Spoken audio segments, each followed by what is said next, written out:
दर्शकवृन्द नमस्कार। YouTube channel हरपल खबरमा तपाईलाई हार्दिक स्वागत छ। सदाझै आज पनि हामी देश तथा विदेशका केही ठूला अनि महत्त्वपूर्ण खबरका साथ उपस्थित भएका छौँ। हाम्रो यो मेहनतको लागि एउटा सानो लाइक गर्न नभुल्नुहोला। च्यानलमा नयाँ हुनुहुन्छ भने सब्स्क्राइब गरेर सँगै रहेको घन्टीलाई दबाई अलमा प्रेस गर्न पनि नभुल्नुहोला। आउनुहोस् लागौँ पहिलो खबरतर्फ। कोरोना भाइरस संक्रमितका लागि आवश्यक परे रेमडेसिभिर औषधि मन्त्रालयले तोकिएका व्यक्तिसँग लिन सकिने स्वास्थ्य तथा जनसङ्ख्या मन्त्रालयले जनाएको छ। मन्त्रालयका सहप्रवक्ता डाक्टर समीर कुमार अधिकारीले सम्बन्धित अस्पताल र चिकित्सकको प्रेस्क्रिप्सन सहित औषधि लिन जाने व्यक्तिको परिचय पत्र खुल्ने गरी रेमडेसिभिर आधिकारिक आयातकर्ता आयन हेल्थ केयरमा सम्पर्क राख्न सकिने बताएका छन्। मन्त्रालयका सूचनामा कुपन्डोल स्थित युएन पार्कमा रहेको हेल्थ केयरका विभिन्न व्यक्तिहरूको विभिन्न सम्पर्क नम्बर प्रदान गरिएको छ। उल्लेखित नम्बरहरूमा सम्पर्क गरेर औषधि लिन सकिने मन्त्रालयले जनाएको छ। हेल्थ केयरबाट प्रति रेमडेसिभिर रु 4900 मा पाइने मन्त्रालयले जनाएको छ। चर्चित सञ्चारकर्मी रवि लामिछाने पुनः एकपटक चर्चाको शिखरमा पुगेका छन्। रवि लामिछाने र मन्त्री रामवीर मानन्दर बीच भएको एउटा भिडियो यति बेला सामाजिक सञ्जालमा भाइरल भएको छ। रविले ठाडै आक्रोशका साथ भनेका छन्, मैले के गरेँ भन्नुभयो नि, मैले 103 वटा सिलिन्डर ल्याएँ, तपाईँले के गर्नुभयो? एउटा सिलिन्डर ल्याएर दिनुहोस् न। एउटा सिलिन्डर ल्याउन नसक्ने झन्डा हल्लाएर हिँड्ने भन्दै सातो लिएको देख्न सकिन्छ। त्यसपछि रविलाई फेस गर्न नसकी मन्त्री मानन्दर आफ्नो सुरक्षाकर्मीलाई जाउँ भन्दै तर्केर बाटो लागे।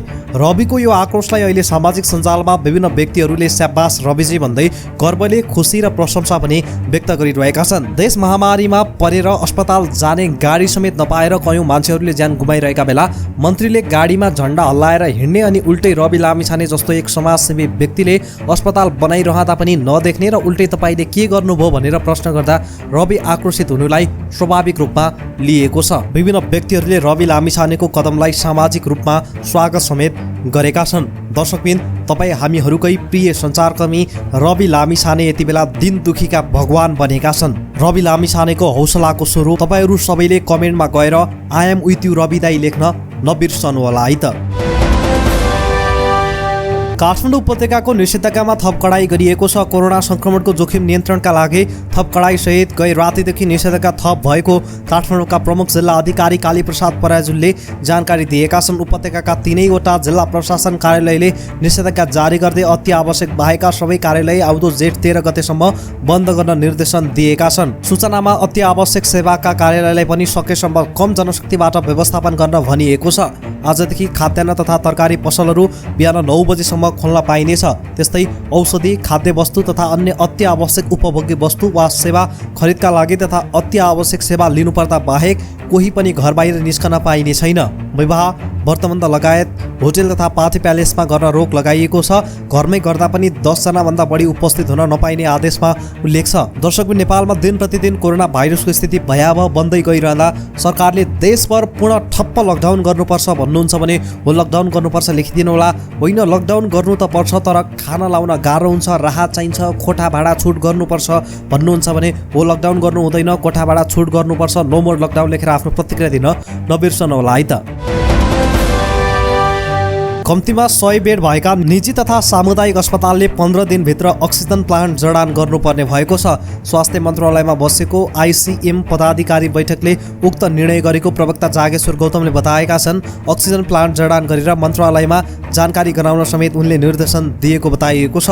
पछिल्लो साता अक्सिजन अभावमा मृत्यु हुने कोभिडका बिरामीको संख्या वृद्धि भएपछि उक्त निर्णय गरिएको प्रवक्ता गौतमले जानकारी दिएका छन्। अब 100 बेड भएका अस्पतालले 15 दिनभित्र अक्सिजन प्लान्ट जडान गरिसक्नु पर्ने भएको छ। मुलुकको एकमात्र त्रिभुवन अन्तर्राष्ट्रिय विमानस्थल भएर हुने अन्तर्राष्ट्रिय उडानमाथि प्रतिबन्ध आगामी जेठ 17 गतेसम्म लम्बिएको छ।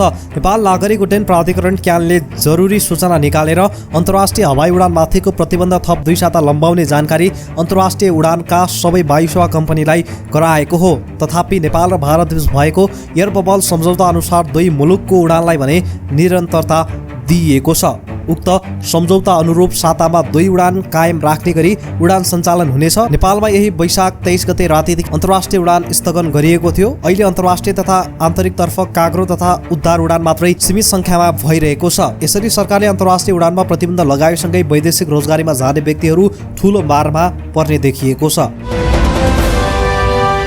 नेकपा एमाले 4 नेतामाथि गरेको कारबाही फिर्ता लिएको छ। प्रधानमन्त्री निवास बालुवाटारमा बसेको बैठकले माधव कुमार नेपाल, भीम रावल, घनश्याम भुसाल र सुरेन्द्र पाण्डेमाथि गरिएको कारबाही फिर्ता लिने निर्णय गरेको हो।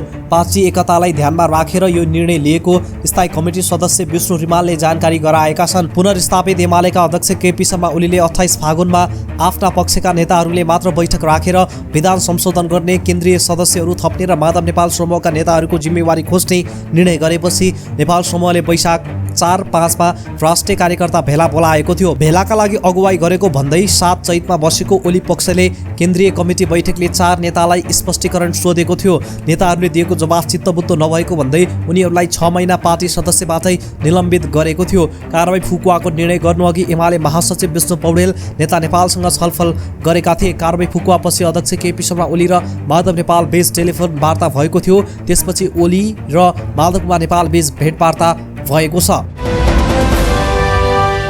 बैंक तथा वित्तीय संस्थाले अब काठमाडौँ उपत्यकामा 25% मात्रै शाखा कार्यालय खुल्ला गर्न पाउने भएका छन्।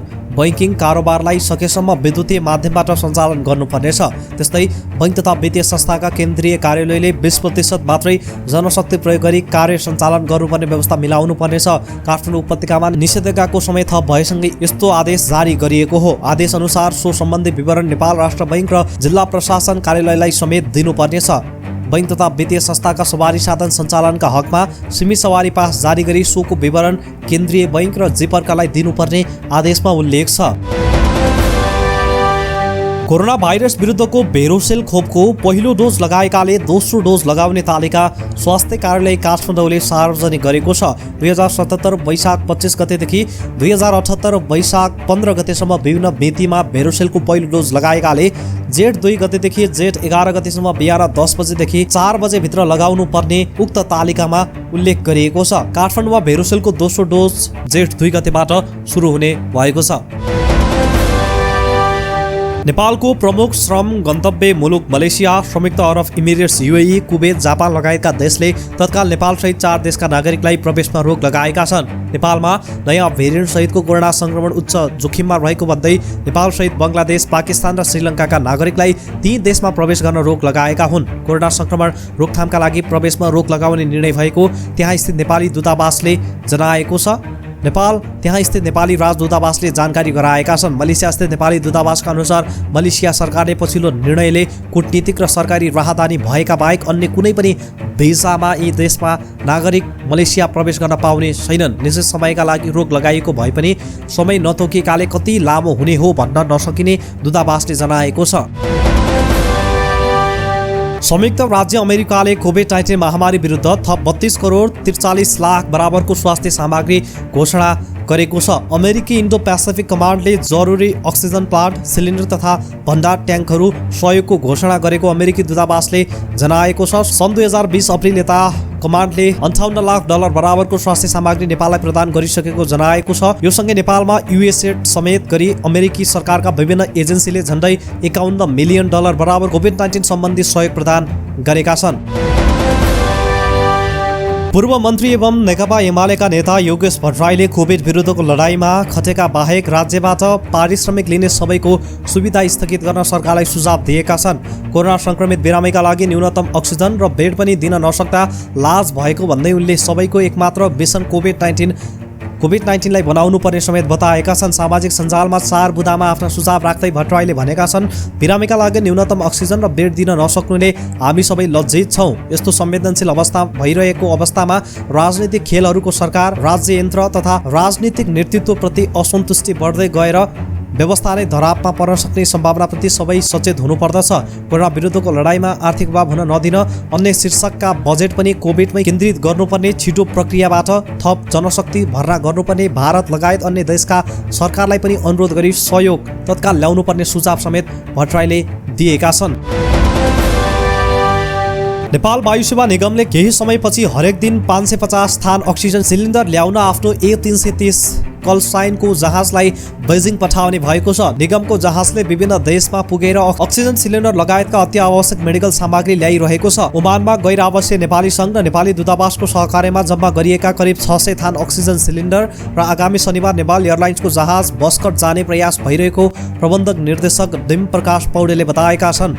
मस्कट फर्केर सोही साँझ बेजिङमा सङ्कलित करिब 400 थान अक्सिजन कन्सन्ट्रेटर, 400 थान सिलिन्डर र अन्य मेडिकल सामग्री लिन जाने तयारी भइरहेको उनले जानकारी गराएका हुन्। पौडेलले भनेका छन्, त्यसपछि हरेक दिन 550 थान सिलिन्डर उत्पादन हुने भएकाले हरेक दिनै 330 विमान बेजिङ पठाउनेछौँ। अन्यत्र उपलब्ध हुन सक्ने सामानहरू ल्याउन निगमका सबै जहाजहरू तयारी अवस्थामा रहेको समेत उनले बताएका छन्। स्थानीय बजारमा बिहिबार सुनको मूल्य तोलामा 400 रुपियाँले घटेको छ। आज छापावाला सुन प्रति तोला 91,600 रुपियाँमा कारोबार भइरहेको नेपाल सुनचाँदी व्यवसायी महासङ्घले जनाएको छ। बुधबार छापावाला सुन प्रति तोला 92,000 रुपियाँमा कारोबार भएको थियो। त्यस्तै तेजाबी सुन मूल्य प्रति तोला 91,100 र चाँदीको मूल्य चाहिँ स्थिर रही 1,335 रुपियाँमा कारोबार भइरहेको सुनचाँदी व्यवसायी महासङ्घले जनाएको छ। अक्सिजनको हाहाकार भएको भन्दै उपत्यकाका 10वटा अस्पतालले हात उठाएका छन्। अक्सिजन अभाव रहेको भन्दै बिहिबारसम्म उपत्यकाका 10वटा अस्पतालले सङ्क्रमितको उपचार गर्न नसकिने बताएका छन्। काठमाडौँ धापासे स्थित ग्रान्डी अस्पतालले थप बिरामीको भर्ना गर्न नसकिने भन्दै सूचना जारी गरेको थियो। त्यस्तै मेडिकेयर अस्पताल, नेपाल भारत मैत्री अस्पताल, दीर्घायु अस्पताल र हेल्पिङ ह्यान्ड अस्पतालले पनि कोरोनाका बिरामीको उपचारलाई निरन्तरता दिन नसकिने बताएका छन्। त्यस्तै ललितपुर स्थित मेडिसिटी अस्पतालले पनि गत मङ्गलबार नै अक्सिजन अभाव रहेको भन्दै कुनै पनि हालतमा सङ्क्रमितको उपचार सम्भव नहुने स्पष्ट पारिसकेको छ। त्यस्तै अक्सिजन अभावकै कारण देखाउँदै सङ्क्रमितको उपचार गर्न नसकिने भन्दै करुणा अस्पताल, हिमाल अस्पताल, नेपाल मेडिकल कलेज, ओम अस्पताल र एभरेस्ट अस्पतालले पनि हात उठाएका छन्। यति बेला नेपालमा अक्सिजनको अभाव बढिरहेको छ। गएको हप्ताको तुलनामा यो हप्ता नेपालमा कोरोना भाइरसको सङ्क्रमण झन्डै 51% बढेको छ। स्वास्थ्य तथा जनसङ्ख्या मन्त्रालयका अनुसार 44वटा जिल्लामा कोरोना भाइरसको सङ्क्रमण व्यापक रूपमा फैलिसकेको छ। प्रति लाख जनसङ्ख्यामा 10 लाख भन्दा बढीमा सङ्क्रमण भएको पाइए व्यापक रूपमा सङ्क्रमण फैलिएको भनिन्छ। त्यस्तै भारतमा भन्दा नेपालमा अवस्था गम्भीर बन्दै गएको डाक्टरहरूले बताएका छन्। दैनिक सङ्क्रमित सङ्ख्याको आधारमा प्रति 10 लाख जनसङ्ख्यामा नेपालीमा 304 जनामा सङ्क्रमण देखिएको छ भने भारतमा यो दर 240 छ। यसैगरी सङ्क्रमितको सङ्ख्या भारतमा भन्दा नेपालमा दोब्बर बढेको छ। यसले नेपालको अवस्था भारतको भन्दा नाजुक रहेको देखिएको छ।